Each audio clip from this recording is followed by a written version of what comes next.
마태복음 21장 1절부터 11절 말씀 한 목소리로 봉독하겠습니다. 그들이 예루살렘에 가까이 가서 감람산 벳바게에 이르렀을 때에 예수께서 두 제자를 보내시며 이르시되 너희는 맞은편으로 마을로 가라. 그리하면 곧 매인 나귀와 나귀 새끼가 함께 있는 것을 보리니 풀어 내게로 끌고 오라. 만일 누가 무슨 말을 하거든 주가 쓰시겠다 하라. 그리하면 즉시 보내리라 하시니 이는 선지자를 통하여 하신 말씀을 이루려 하심이라. 일렀으되 시온 딸에게 이르기를 내 왕이 내게 임하나니 그는 겸손하여 나귀 곧 멍에 매는 짐승의 새끼를 탔도다 하라 하였느니라. 제자들이 가서 예수께서 명하신 대로 하여 나귀와 나귀 새끼를 끌고 와서 자기들의 겉옷을 그 위에 얹음에 예수께서 그 위에 타시니 무리의 대다수는 그들의 겉옷을 길에 펴고 다른 이들은 나뭇가지를 베어 길에 펴고 앞에서 가고 뒤에서 따르는 무리가 소리 높여 이르되 호산나 다윗의 자손이여 찬송하리로다. 주의 이름으로 오시는 이여 가장 높은 곳에서 호산나 하더라. 예수께서 예루살렘에 들어가시니 온 성이 소동하여 이르되 이는 누구냐 하거늘 무리가 이르되 갈릴리 나사렛에서 나온 선지자 예수라 하니라. 아멘. 저는 오늘 말씀을 가지고 예루살렘을 향하여 라는 제목으로 함께 말씀을 나누려고 합니다. 오늘 함께 읽은 이 본문 말씀은 보통 종려 주일에 많이 들어보셨을 내용입니다. 예수님께서 나귀를 타시고 예루살렘으로 입성하는 그런 내용입니다. 아주 중요한 말씀이기 때문에 사복음서에 모두 기록을 하고 있습니다. 예수님께서 지금 이 예루살렘으로 올라가시고 계시는 이 시대는 그 예수님뿐만이 아니라 많은 사람들이 이 유월절 명절을 보내기 위해서 그 예루살렘으로 가던 그런 때였습니다. 지금 유월절을 앞두고 한 일주일 전의 기간들인데 이 일주일의 기간들이 명절이기 때문에 여러 각지에 흩어져 있던 사람들이 예루살렘으로 모여들었습니다.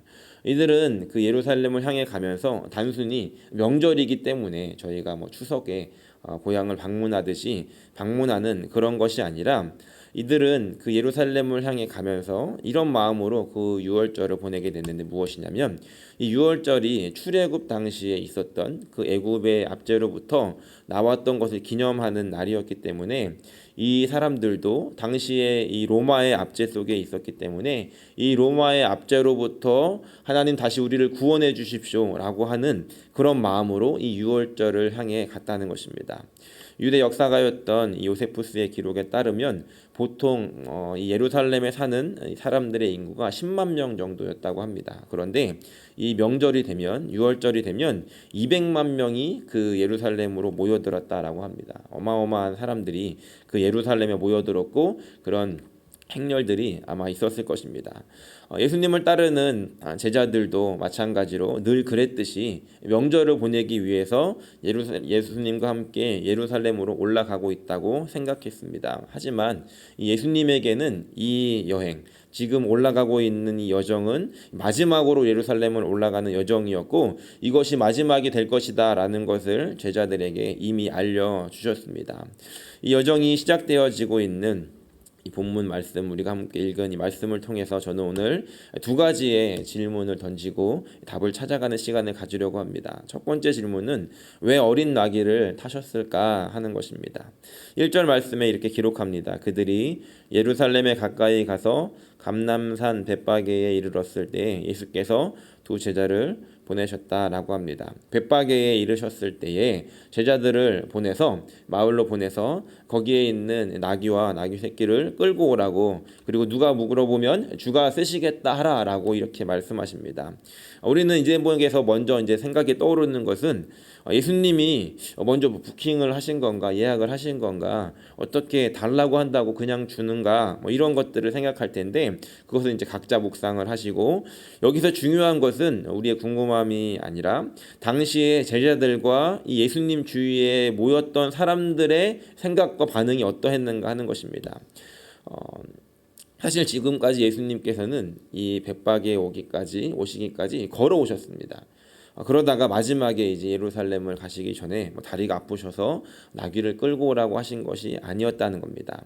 사실 이 벳바게라고 하는 마을에서 예루살렘까지 거리가 2km 정도밖에 안 된다고 합니다. 그러니까 지금까지 걸어오셨다면 이제 얼마 남지 않은 거리이기 때문에 충분히 걸어가실 수 있는 거리였지만 굳이 나귀를 타고 가셔야 했던 이유와 목적이 있으셨다는 겁니다. 그 이유와 목적을 오늘 함께 읽은 4절과 5절 말씀에 기록합니다. 함께 읽어보겠습니다.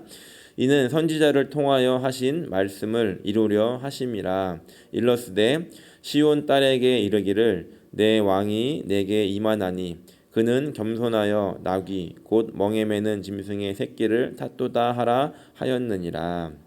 이 말씀은 스가랴 9장 9절에 나오는 말씀입니다. 지금 머릿속에 이 장면을 우리가 이렇게 그려보면 좋을 것 같은데, 예수님께서 우리가 지난 시간에도 살펴봤듯이 지금 예루살렘을 향해 가시는데 제자들과만 가신 게 아니라 많은 무리들이 지금 따라가고 있다는 겁니다. 예수님을 따르는 무리들이 그 예루살렘을 향하여 가는 그 유월절을 향하여 가는 무리들과 함께 섞여서 굉장히 큰 지금 무리를 형성하고 있는데, 예수님께서 가시다가 기적도 일으키시고 사람들을 환호성을 지르면서 함께 가시다가 갑자기 멈추시더니 제자들에게 2명을 보내서 나귀를, 그것도 새끼 나귀를 끌고 오라라고 이야기를 했다는 겁니다. 그렇다면 지금 예수님의 제자들 중에 혹시 없더라도 그 예수님의 그 주위에 많은 무리들이 있었는데 이 사람들 중에서 지금 이 말씀을 기억하는 사람이 있었겠습니까? 없었겠습니까? 지금 이들은 유월절을 향해 가면서 이 메시아, 자신들을 구원할 왕에 대한 소망을 가지고 갔기 때문에 아마 적지 않은 사람들이 이 말씀을 기억했을 것이고, 지금 예수님께서 나귀를 끌고 오라고 하시는 그 이야기를 들으면서 이 말씀을 떠올리면서 혹시 지금 예수님이 그 나귀를 타고 가시는 게 그 말씀을 이루려 하시는 것은 아닐까라고 많은 사람들도 생각할 수 있었다는 겁니다. 예수님도 마찬가지 이 말씀을 이루기 위해서 하셨던 것이었죠. 이 나귀를 이제 제자들이 끌고 왔을 때 아마 사람들은 소리를 지르고 난리였을 것입니다. 왜냐하면 지금 그 이야기가 옆에 퍼져서 지금 저 나귀를 타신다는 건 예수님이 어떤 분이신지를 지금 보여주시는 것이다 라고 하는 증거였기 때문이었습니다. 그 무리들은 예수님을 따라오면서 많은 기적들을 받고 그 무리들의 마음속에는 저분이 우리 메시아였으면 좋겠다라고 생각을 했는데, 그때까지는 예수님께서 그것을 드러내시지 않다가 이제 이것을 드러내시는 장면이었다는 겁니다.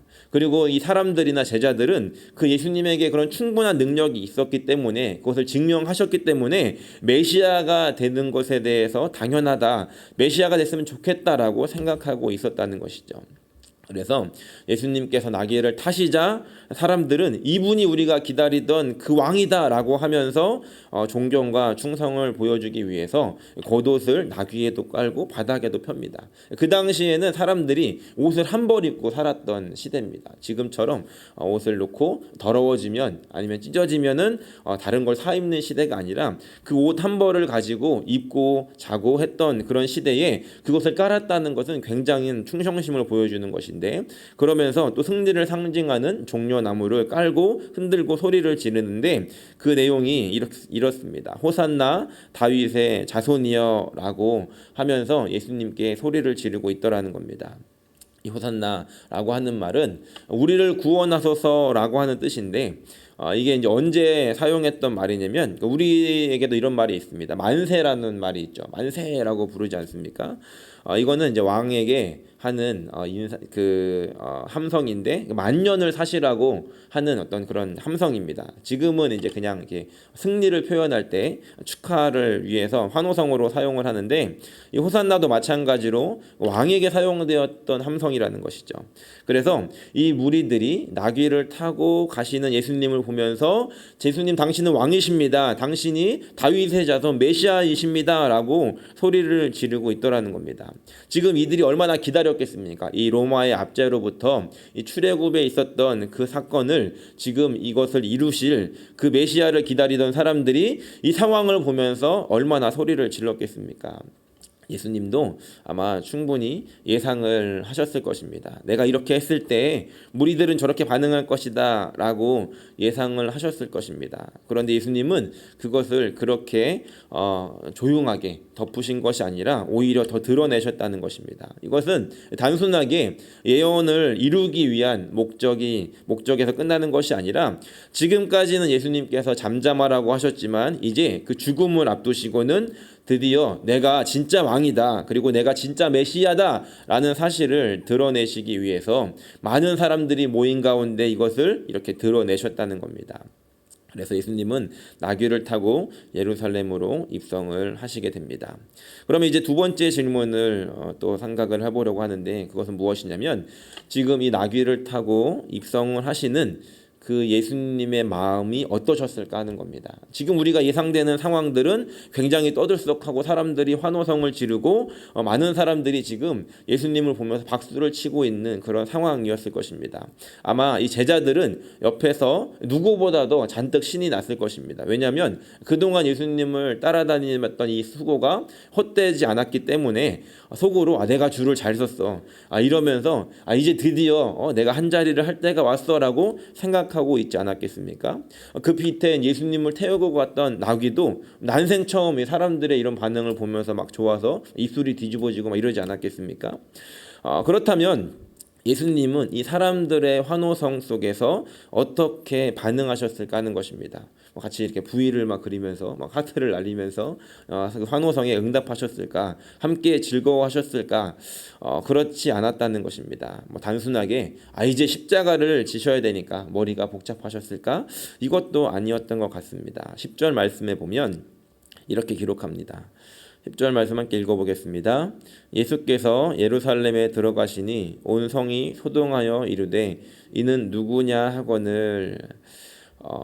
지금 예수님께서 많은 무리들을 이끌고 예루살렘으로 들어가실 때 그 예루살렘에 있는 온 성이 수동하여 이는 누구냐라고 했다라고 기록합니다. 그런데 이 비슷한 장면이 이 마태복음 2장 2절 3절에 기록을 하고 있는데요. 함께 읽어보겠습니다. 마태복음 2장 2절 3절입니다. 유대인의 왕으로 나신 이가 어디 계시냐? 우리가 동방에서 그의 별을 보고 그에게 경배하러 왔노라 하니 헤롯 왕과 온 예루살렘이 듣고 소동한지라. 예수님께서 탄생하셨을 때, 이제 막 예수님의 탄생이 이루어졌을 때 그 동방에서 온 박사들이 그 예루살렘으로 그 별을 따라서 오게 됩니다. 그때 우리는 이제 3명만 왔을 거다라고 이렇게 성극에서 너무 많이 봐가지고, 그런데 아마 큰 무리를 이끌고 왔을 것입니다. 그리고 그것을 보고 이 예루살렘에 온 무리가 소동했다라고 기록을 합니다. 동일한 이야기, 동일한 말을 사용하고 있는데, 지금 예수님을 대적했던 헤롯과 그 신하들이 이 동방 박사들의 오는 것을 보고서 소동했다는 것이죠. 그래서 다시 말하면 오늘 지금 이 10절 말씀에 소동하고 있는 사람들이 누구였냐면 바로 예수님을 대적했던 사람들이었다는 것을 우리가 알 수 있습니다. 그런데 이 예수님을 대적하는 사람들이 이 무리들에게 이가 도대체 누구냐라고 물어보게 되자, 이제 11절 말씀에 그 무리들, 지금까지 예수님을 향해서 호산나 다윗의 자손이여 라고 하면서 예수님을 왕이십니다, 메시아라고 소리쳤던 이 사람들의 대답을 보니까 11절에 이렇게 기록합니다. 무리가 이르되 갈릴리 나사렛에서 나온 선지자 예수라 하니라. 지금 이들의 반응이 어떤 모습이었는지 예상이 되십니까? 지금 예수님을 왕이십니다, 메시아입니다 소리를 쳤는데, 지금 이 예루살렘에 있는 예수님을 대적하는 사람들이 저자가 누구냐라고 물어보니까 그저 나사렛, 갈릴리 나사렛, 그 시골에서 온 선지자입니다라고 대답하고 있더라는 겁니다. 무리들은 지금 예수님께서 예루살렘에 들어가실 때 뭔가 일이 일어날 줄 알았는데, 그들이 기대했던 일들이 일어날 줄 알았는데 그런 일이 일어나지 않자 이들은 실망도 했고, 또 이 강력한 눈빛으로 저자가 누구냐라고 물어봤던 그 사람들을 향해서 이 무리들은 예수님께서 메시아다라고 말할 용기도 없었고 확신도 없었다는 겁니다. 그렇기 때문에 이렇게 밖에 대답할 수 없었던 것이죠.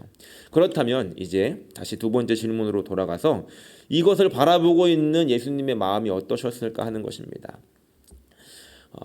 굉장히 복잡하셨을 것입니다. 왜냐하면 이 무리들은 여전히 이 정치적인 이 로마로부터 구원해줄 그런 메시아를 원하고 있고, 또 자신들에게 이익이 되지 않으면 언제든지 돌아설 준비를 하고 있는 그런 무리들과 그 제자들을 보시면서 예수님의 마음이 어떠셨을까 하는 것입니다. 예수님께서 오셨던 이유는 진정한 메시아로서 주고자 하셨던 것은 이 죄와 사망으로부터의 자유함이라는 것을 이해하는 사람이 아무도 없었고, 물론 나중에 시간이 지나서야 이것을 깨닫겠지만 이 당시에 예수님은 그것을 아무도 알아주지 않는 고뇌와 외로움으로 이 시간들을 보내셔야 했다는 것입니다.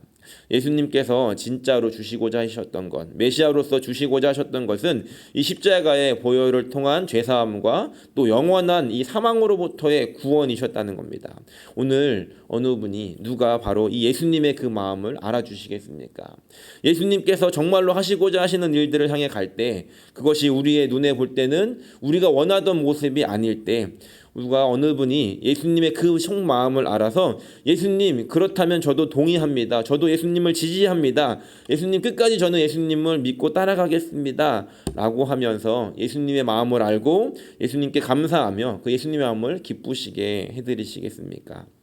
또한 우리가 기대했던 그 예수님의 모습이 아니라고 한다면 여러분들은 어떻게 반응하시겠습니까? 내가 기도했던 대로 원했던 대로 예수님의 응답이 이루어지지 않는다면 우리는 어떻게 반응하시겠습니까? 이때 있었던 무리들은 그 모습을 보고 실망하고 돌아가는 사람들이었지만 이후에 성령을 받았던 제자들은 그 예수님의 가르침을 기억하고 그 예수님의 모습을 기억하면서 예수님을 따라갔던, 예수님처럼 살았던 사람들의 모습을 우리가 보게 됩니다. 바라기는 오늘 이 아침에 성령으로 충만함을 입어 예수님께서 진정 원하셨던 것이 무엇인지를 우리가 깨닫고 우리가 믿음으로 순종하며 그 모든 순간마다 예수님께서 어떤 마음이셨을까, 예수님께서는 지금 어떤 것을 기뻐하셨을까를 고민하며 예수님께서 기뻐하시는 모습으로 살아가기로 결단하는 귀한 아침이 되시는 저 여러분들이 되시기를 예수님의 이름으로 축원합니다.